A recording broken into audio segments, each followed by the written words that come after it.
Bueno, seguimos aquí en Madrugada Imperfecta en el segundo bloque. Continúa, nosotros fuimos a la pausa, pero acá siguen Se siguió charlando. haciendo el programa. No, Hay que frenarlo, paren que venimos. Habría que filmarlo, habría que filmarlo. Viste, Claudio, que las mejores cosas que se sacan de los programas son en las tandas. Por supuesto, el Cosas asado más rico está al lado de la parrilla. Al lado de la parrilla y sobre todo con ex deportistas. Sí. Es jugosísimo, ¿eh? Las cosas que dijo de la política, por ejemplo. No, mentira. No me comprometo. No, eso no, pero lo tenés que decir este tema de Ludman. ¿Cómo fue?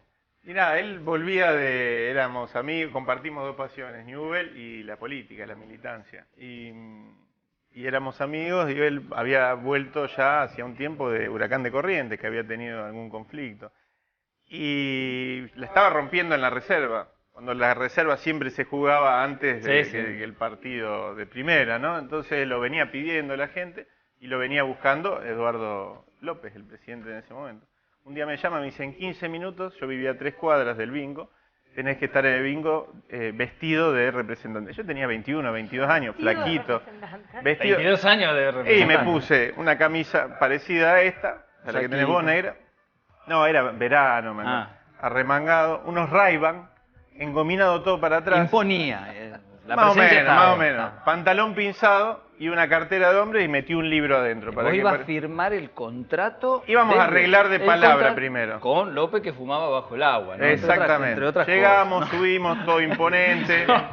Guardaespaldas, había unas cámaras que vos veías cómo te iban mirando por el coso. El gran hermano. Entonces, dice, bueno, pasen, bueno, no pasamos. Dice, Kurt me hace pasar atrás de él y dice, Eduardo López, mi representante.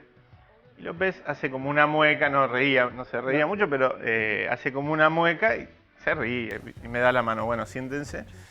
Y cuando nos sentamos, se da una situación muy tensa, porque Eduardo López le dice que él estaba, en realidad López lo estaba buscando a Kurt hace mucho y él se escapaba y dice, me enteré que me estabas buscando, cuando era al revés. Entonces hace un silencio, Kurt, que no tenía muchas pulgas, pone el brazo sobre el escritorio y le dice, vos me estabas buscando. Y se hace un silencio. Bueno, habrán sido 10 segundos, 20 segundos. Para mí fue una vida. Que parezca un accidente. Yo transpiraba. Entonces López, muy político él, dice, no importa quién busca a quién, lo importante es que estamos acá. Y ahí dijo, bueno, vamos al grano. Nosotros lo único que habíamos convenido entre nosotros era lo que nos ofrezca, a él, yo no estaba pintado, lo que ofrezca 20% más. ¿Por qué? Porque Kurt quería construirle la casa al padre, a Chiche. 20% más. 20% más. Era como una estrategia. Entonces pasa un papelito, un número, ya ni me acuerdo, era un número, es un contrato de un jugador de fútbol de primera. Entonces Kurt le dice, y la verdad que yo por 2 años querría un poquito más. El acting era que yo decía un 20% más, después querría un poquito más por 2 años. Entonces López le dice, no, pero esto es por 1 año. Entonces ahí nos desarmó toda la estrategia. Claro, era por mucho menos. Bueno, dice, en la semana, bueno, sí, dice, ¿y usted, doctor? Me dice, riéndose, y me lo pasa. Y Kurt que me patea. Dale, sí. No diga del 20%. No, claro. No, sí, bueno, en la semana lo va a llamar y dice, ¿y a dónde lo llamo? Dice, no, dice Kurt, no tiene celular, era una época que no todo el mundo. Llámame a casa, lo de Chiche, dice, llámalo de Chiche y ahí arreglamos el abogado. No, bueno, no importa, después arreglamos entre nosotros. Pero bueno, fue toda esa situación que ahora cuento con cierta... Me río de eso. Fue tensa. Era un mito, ¿no es cierto? Un mito. Un líder, como hablábamos antes, un líder negativo, pero era un líder, ¿no? Era claro, tal cual. Mítico. José, si puedes ser breve esa anécdota que contás, ¿cómo entrenabas vos en el Milan? Bueno, tuviste el mejor equipo del mundo, entrenabas de una manera, siempre entrenaste de una manera, el club te brindaba eso, pero... Mira, yo empecé a hacer este deporte realmente porque de niño me hizo feliz, porque me apasionaba, nunca lo hice por la plata ni por la fama, eso fue, digamos, consecuencia de hacerlo con amor a lo que uno ha determinado de hacer, ¿no? Y llegué a Central, y lo que vi, digamos que yo estaba en el montón y me iba a ser muy difícil, si yo no hacía algo, un plus, asomarme para poder pelear, ¿no? Entonces, pienso que un deportista tiene que tener esas cosas, digamos, entender cuáles son sus debilidades, sus virtudes, desde ahí trabajar. José, y ese plus fue, porque yo recuerdo cuando apareciste, era la velocidad para pasar al ataque. O sea, era una velocidad inusual para aquellos años Se de competencia. sobreentrenaba. Claro. Bueno, pero yo fui siempre muy atlético, digamos. Y yo hice atletismo de la escuela, siempre cursé y siempre estuve ahí peleando los primeros puestos en Concepción de Uruguay. Después cuando llego, mi papá siempre fue muy técnico para pegar a la pelota. Yo fui mucho menos que él. Algunos me preguntan, ¿sos derecho, sos zurdo? Yo le digo 50 y 50. Pero lo que había en mí era una determinación, una voluntad, una cabeza de decir, me tenía que pasar, pero 3 veces antes del centro. Me mentalizaba de esa forma porque explotaba mis cualidades. Entonces, físicamente yo era muy rápido. Y empecé a entender eso, digamos. Cuando estuve ahí, yo estaba, me acuerdo, la cuarta A, la cuarta B, y después tenía la cuarta especial, la primera local, y veía muy lejos. Aparte eran los favoritos, eran los de la cuarta A. Y entonces yo, ¿qué empecé a hacer? Entrenaba en Central una vez más en mi casa. Y a veces se transformaba hasta 2 veces más en mi casa.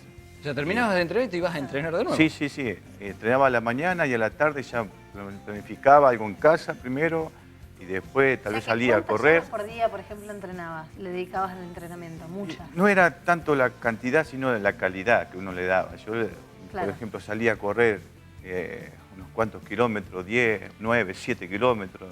Y como yo era muy ágil para eso, muy atlético, no lo sufría, lo disfrutaba. Siempre lo disfruté. Llegué a Italia y yo dije, esto me dio de comer, no lo puedo dejar. Y seguiste con el mismo entrenamiento. Claro, entonces yo de ahí empecé a esquivar los árboles con la pelota. Algunos me decían, está loco este pibe, porque está loco. Yo iba antes de entrenamiento y había un bosque, me acuerdo, al costado de los vestuarios. Y yo me metía ahí entre medio del bosque y gambeteaba los árboles, un árbol al lado del otro. ¿En el Pisa estuviste con el Cholo? Con el Cholo, sí. Cholo Simeone también entró por el Pisa. Claro, los dos éramos jóvenes ahí.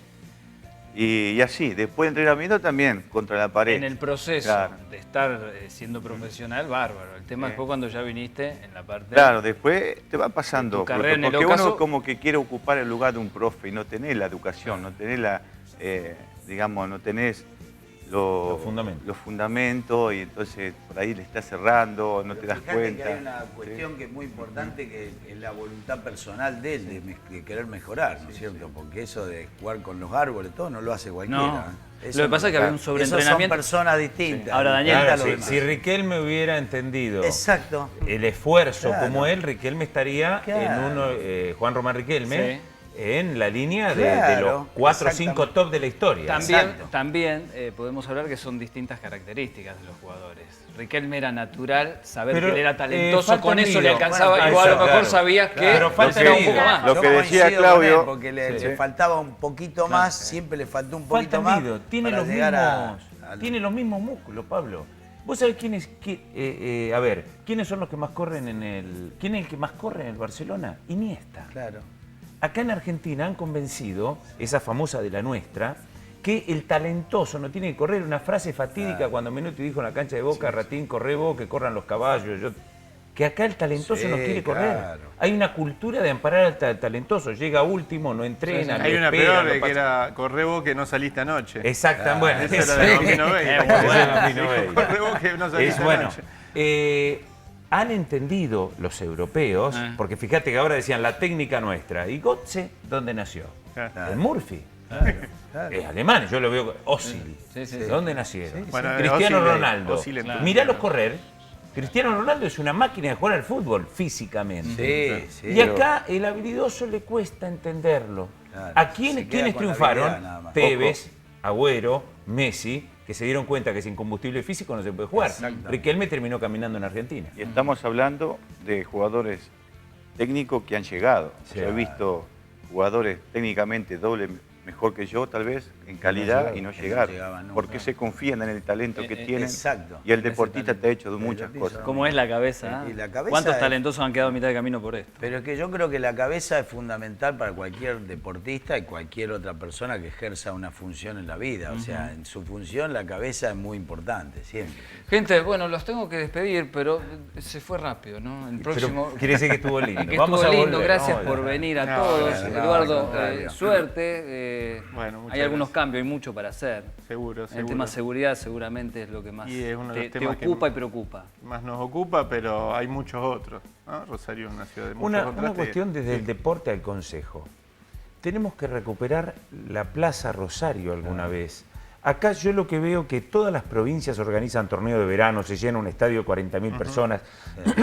Y cuando le pregunto a los organizadores, dice, a Rosario no se puede ir. La municipalidad es la más cara, te sale todo el triple, la policía te cobra el triple, te cobran todo el triple, con lo que movilizan ese tipo claro, de espectáculos veraniegos y eventos que en Rosario no se organizan ninguno. Agenda, tenés, No, está ese es Fede, uno. Me está parece Fede. que en los dos extremos, en ese Sí. extremo que es la de los grandes espectáculos y en el otro que es la posibilidad que todo ese entramado social de Sí. los clubes de barrio también tengan su apoyo. A veces no necesariamente desde el aporte directo, nosotros sostenemos la necesidad, por ejemplo, de un seguro de protección social que permita que todos los chicos, niños, niñas, adolescentes en edad escolar puedan tener la posibilidad de un ingreso mínimo para más o menos del promedio de una cuota societaria y de esa manera cada uno de los chicos, ¿qué va a hacer o su familia? Va a ir al club del barrio, no se va a ir 40 cuadras a otro club y sostenerlo de ese lugar indirectamente, ¿no? Ese entramado social es importante, pero lo que decía Claudio es fundamental también, que Rosario esté en el concierto nacional de los grandes espectáculos deportivos. Gracias, Eduardo. Me voy a quedar con este tema en otro momento. Los voy a invitar nuevamente ¿Cómo no? para hablar del tema del deporte infantil, el rugby. Seguro. Tengo un niño allí y veo cuestiones en los infantiles muy similares al fútbol.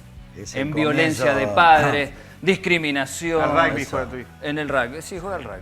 Yo vengo del fútbol, ¿no? Mi Sí, vida sí. del fútbol. Mi hijo pero- juega en Malvinas. Bueno, lo vamos a tocar. El al padre tema. es un problema muy grande. Bueno, en le vamos a las tocar, divisiones le vamos a inferiores. dar un espacio acá porque no coincido con Tiene que muchos tener padres un y lugar, dirigentes. pero ese lugar y no salir de ahí. Gracias, No, gracias al por contrario, venir, gracias a gracias, vos. Eduardo, Gracias a gracias José por venir, Gusto, Claudín, Pablo. es un placer siempre hablar Gracias, contigo. siempre a con disposición. todos ustedes. Gracias. Yo les voy a dar un fuerte aplauso, se tienen que quedar porque en el próximo bloque, ¿qué Sí, tenemos? se vienen Música. Los chicos, tenemos música. Humor. Con dos caballos y una flor. Tenemos los chicos de los lombrices con todo el humor, así que se quedan ahí porque seguimos. Y los vamos a aplaudir nosotros dos a ellos, gracias por Gracias. venir, hacemos una breve pausa, ya regresamos en Madrugada Imperfecta.